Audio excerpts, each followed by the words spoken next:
Quand il n'est pas dans son atelier à Pantin, Fabrice Hibert continue de créer chez lui en Vendée. Cet enfant d'agriculteur, artiste touche-à-tout mondialement reconnu, revient de plus en plus sur son territoire, devenu un laboratoire de nature, un lieu d'expérience avec des projets plein la tête.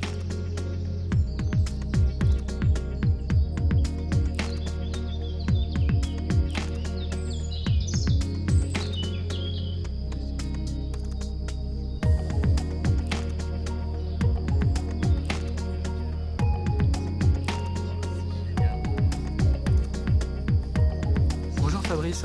Bonjour. Alors, nous sommes où ici précisément? Alors nous sommes sur la commune des Moutiers-sur-Lay ici, qui est à l'angle, au carrefour avec la commune de Château-Guibert de ce côté-là, Mareuil-sur-Lay là-bas, au coin. Et en fait, on est dans la vallée de la Doulay, D-O-U-L-A-Y-E, qui est une vallée où j'ai grandi, enfin depuis pas mal d'années maintenant. Au début de mes études, j'ai décidé d'acquérir la vallée, cette petite vallée-là, et de la transformer en une forêt, faire un lieu d'expérience où je puisse semer parce qu'en fait, au lieu de planter des arbres, j'ai semé des arbres.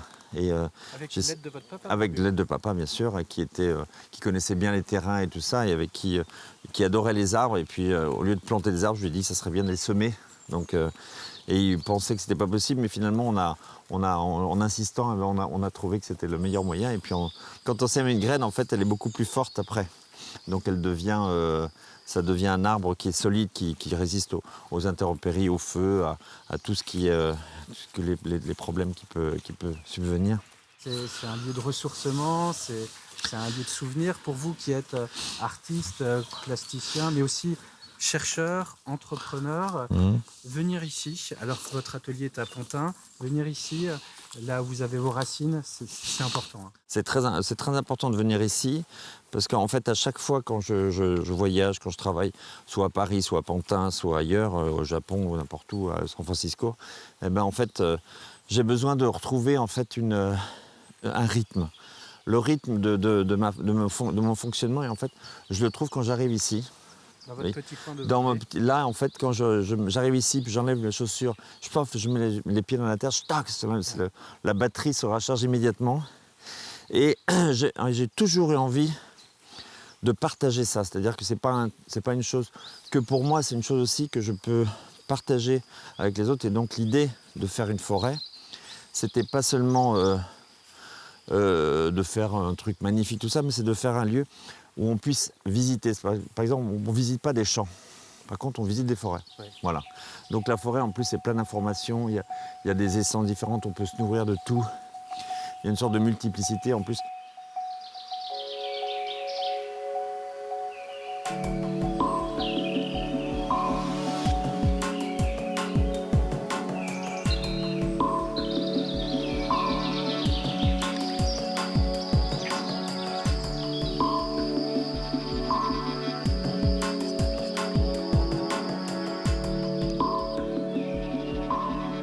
Cette forêt a été construite avec aussi beaucoup d'essences différentes, de fruitiers, d'arbres résineux, feuillus, toutes les sortes d'espèces qui peuvent pousser ici. Et en fait, c'est un laboratoire. Un vrai laboratoire, un lieu d'expérience qui se développe petit à petit.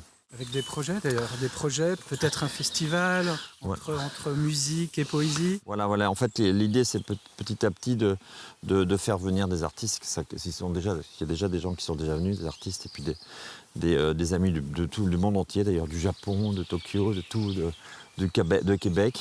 L'idée, c'est de faire en sorte que ce lieu devienne un lieu de rassemblement autour de projets auxquels je tiens, par exemple le son de la forêt, tout ça. Il y a un endroit tout près du Grand Chêne où il y a un son incroyable, on entend tous les sons de la forêt qui viennent ici. Donc là, j'aimerais faire un lieu de musique ou des choses comme ça, mais surtout un lieu où on va faire un festival de poésie internationale avec toutes les différentes formes de poésie sonore, visuelle et tout ça et des très beaux textes. On va faire venir des gens un peu du monde entier pour faire ce festival le plus pointu du monde.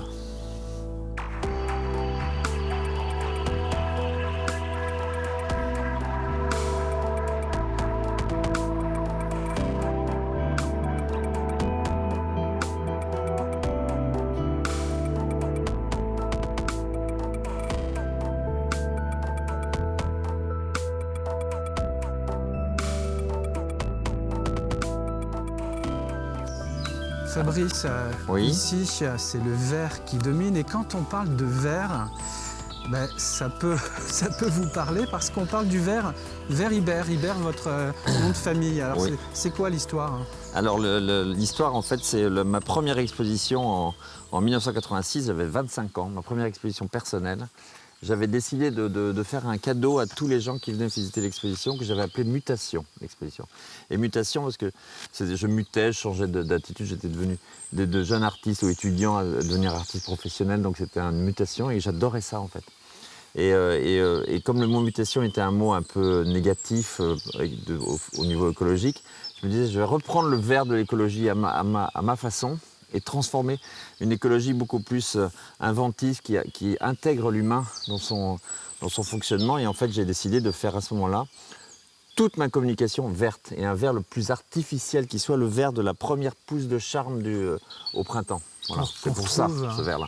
Qu'on retrouve sur Partout. une quantité d'œuvres. Absolument.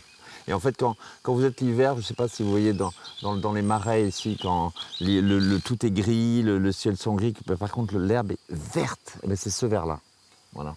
Ce vert-là qui est pareil, pas du tout naturel et en fait qui est le plus frais possible. En fait. La première pousse de printemps, vous voyez, là on est gâtés là en ce moment, il y en a plein ici. Vous voyez, ce vert Ibert, c'est ça, j'aime bien.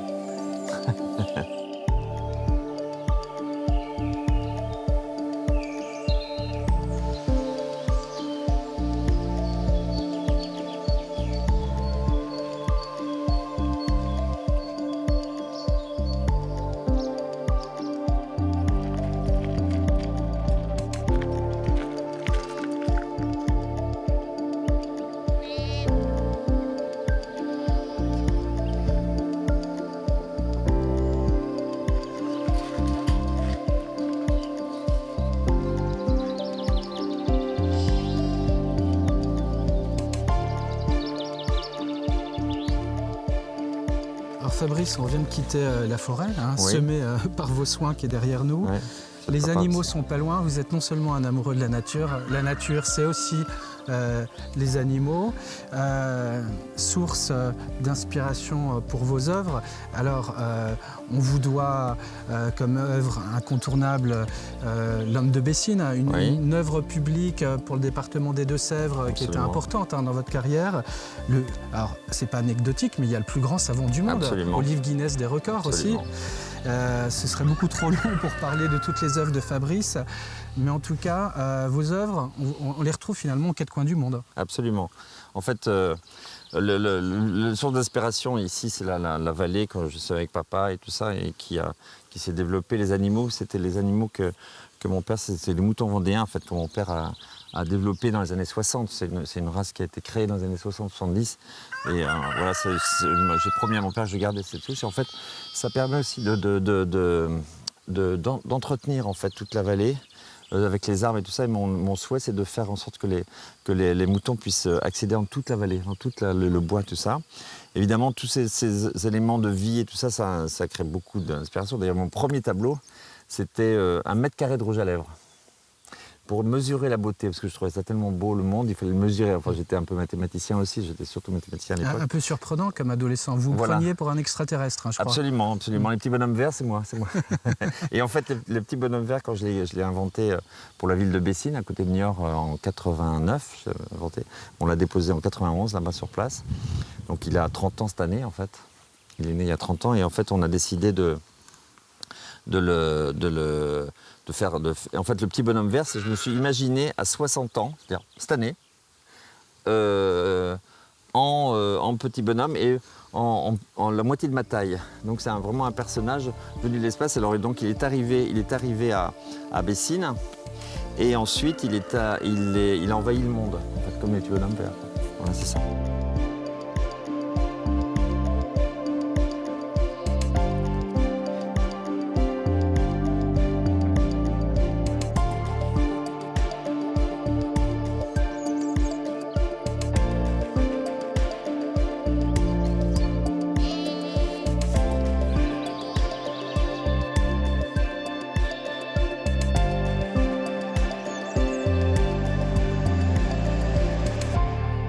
cette nature ici, en fait, elle est toujours en mouvement. Et en fait, ça m'a inspiré depuis le début pour faire des œuvres aussi qui sont toujours en mouvement, qui ne sont jamais déterminées ou finies. Et ça donnait à la fois dans la matière même des œuvres, du rouge à lèvres, du savon, une œuvre pas terminée qui est infinie, des choses comme ça. En fait,